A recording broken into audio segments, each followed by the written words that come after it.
Hi everybody, welcome back to my channel. As a lot of you know, I cover a lot of post-Mormon support type of issues and the things that we run into or we struggle with after leaving the Mormon Church.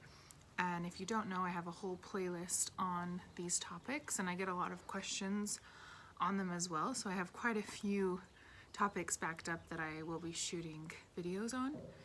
So the one that I'm gonna do today is on conference because it just happened and I happened to be stuck in my parents' house because of the quarantine and went through all of that again like I haven't in a while. So I'm gonna get into my tips on dealing with conference, and I'll even talk about it and stuff after you leave the Mormon Church. And I'm also just gonna talk about a few things that it brought up for me and some of the issues that I saw even as I was doing my best to distance as much as I could. So I'm gonna get into all of that today, and I have my dog and my baby behind me, so you may hear a few noises, but hopefully it all goes smoothly. All right guys, let's get into it.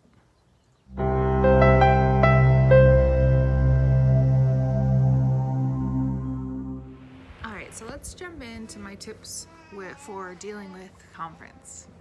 Actually, let's talk about some of the issues first and then I'll jump into the tips. So one of the things that really kind of got to me this year was I saw a couple people posting this ad from the Mormon Church that said the dates and times of conference, and then something like everybody is welcome to watch, and people were posting things like everybody's welcome, like come be inspired and lifted up and, you know, have some hope brought back into your life, and Jesus loves everyone and all this stuff, right? So immediately in my head, I made this ad into a meme, and I almost did it in real life, but I didn't end up doing it. And I put like all these like parentheses and caveats all over it in my mind. And one of them was like, you know, everybody's welcome to watch, parentheses, come hear about how you will, you know, not be saved, be damned, and are worthless if you don't follow and join us. You know, things like that is like what came up in my head.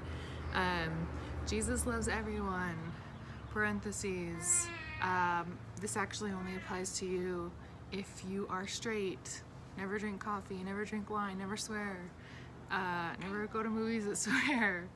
I had a huge list of these. What were they? Give 10% of your income to the Mormon Church. And then on that one I put another little thing, and literally I'm doing this all in my head, but I really thought it out, obviously. It said, yeah, give 10% of your money to the Mormon Church. Another parenthesis, we will use this as we see fit, and it will probably be used for, you know, remodeling and putting millions of dollars into temples, but not for including not for supporting, you know, your 19-year-old kids or your missionaries when they go out for 2 years and preach, because that's all on you. Because that's one of the things that came up in a conversation lately with somebody who wasn't Mormon. They were shocked that that was true. Hold on. Are you falling out? Huh? Do you want to join us? They were shocked that that was true, that like the Mormon Church wants missionaries to go out, but they don't actually support them, and they'll actually be, you know, hungry or struggling, and it's not like church funded with all the money that is given. Oh, you want to look? This wasn't supposed to be with you or about you, but I guess it is, huh? Anyway, that's a tangent, but that was one of the things that really bothered me, because I feel like that kind of bait and switch is pretty manipulative, and to me it feels abusive because of, you know, the trauma that I have with the church and the struggles that I have with a lot of my clients. It's like it's manipulation, right? It's bait and switch. It's come here, hope and be uplifted, and this message is for everyone and all of this stuff. But then you get in there and it's actually only applies to a few people who believe exactly what we believe, which I haven't found to be true with some other teachings, especially like when there's like Buddhist seminars and they say everyone is welcome, it actually is a message that applies to everyone, and it's not trying to like damn you or convert you or anything. And I don't know, I just felt like all the advertising around it was really inauthentic, and that really bothered me. But that's just one of my little caveats. So I guess you're just gonna be a part of this whole video, huh? This is Irie, everyone. So some of my tips for dealing with conference. Personally, I was here a couple years ago when this happened, and I really was bothered by even hearing the voices when I was like hiding downstairs.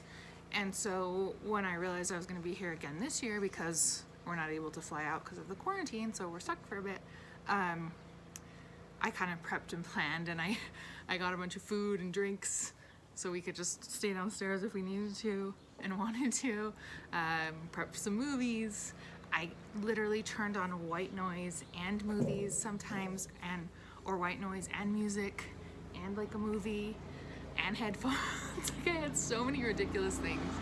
I also reached out to friends and kind of talked about it, because I have a few friends that are in similar-ish situations where they could kind of relate and talk me through it and kind of complain as well and be like, oh man, just hearing those voices and some of them saying some of those things that are just eaten up by this population, but that we don't believe in anymore. It's just like kind of rubs you the wrong way a little bit, or a lot of it. So I prepped and I planned. One of my friends, they went for a walk because they're also at their parents' house right now. They went for like a long walk and planned like some outdoor activities during that time, so they didn't have to be there. So I think that is a really good tip. I looked, there's still not a bunch of like forums or things that I love about for post-Mormon stuff, which is why I may start one myself. I keep thinking about it, but there are some good Instagrams, and they posted a few things that I liked. Lifestyle After Mormonism put a question out there and said, you know, what are you guys grateful for, you know, right now or since leaving the church or something. Since it was over conference weekend, a lot of people talked about that, so I made a list for myself too, like what am I grateful for now? And I really enjoyed looking through all the things other people were grateful for, because it reminded me of things I'm grateful for too.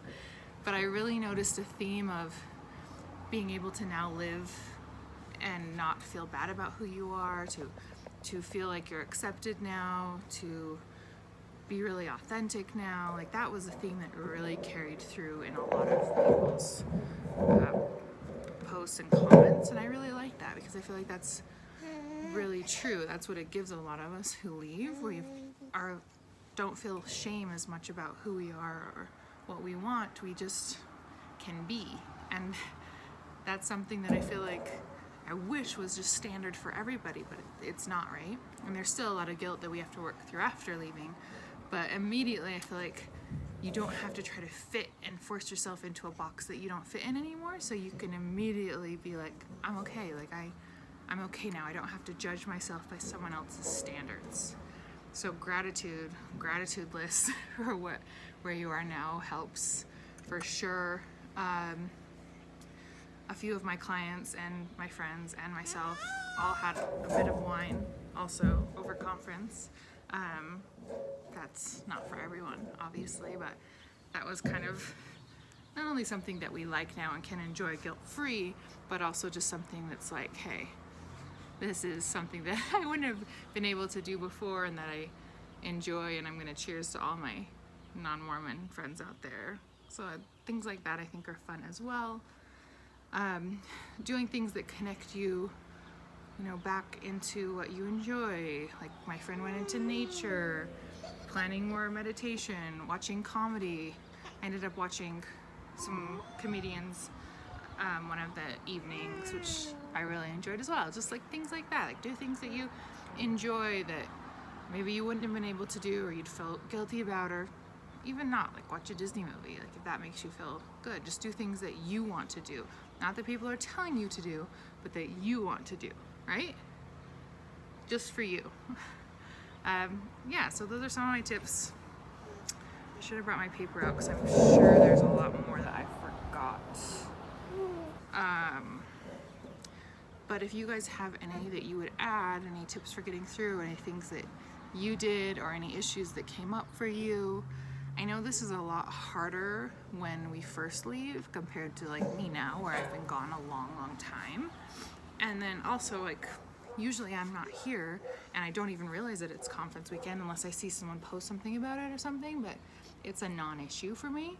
So yeah, it doesn't really impact me, but I know a lot of people have to deal with this every year, or they have kids or family that they live with or are really close to that are still in the church, and they have to deal with that. And or maybe it's early in your leaving process, or maybe not, and you still have questions or issues come up, or hope that you're doing the right thing.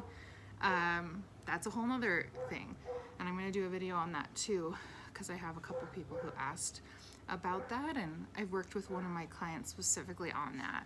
Like, she's really confident in leaving, but sometimes she'll have these moments where she'll be like, oh crap, I hope I'm doing the right thing, or if I'm not, like, I hope I can repent. Like, she'll have these thoughts, and she's like, why am I thinking that? I don't believe that at all, but that still comes up. And I've wondered if maybe people are thinking that she likes to eat my hair. I've wondered if people have thought that as well since all of this madness has gone down with the coronavirus, because there's so much talk about, oh, the end of the world, and I know it brings up a lot of emotions and struggles for us.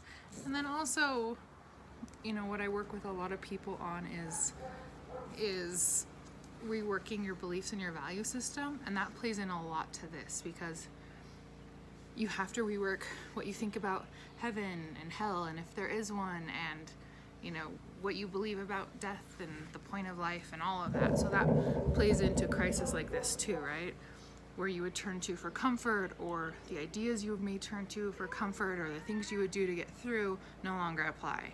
So that all has to be reworked in a time like this. But those are all tangents, but those are all videos that I may shoot and kind of have written down to shoot some on those topics. But anyway, guys, if you have questions, reach out to me through email or my website, truetoyoucounseling.com.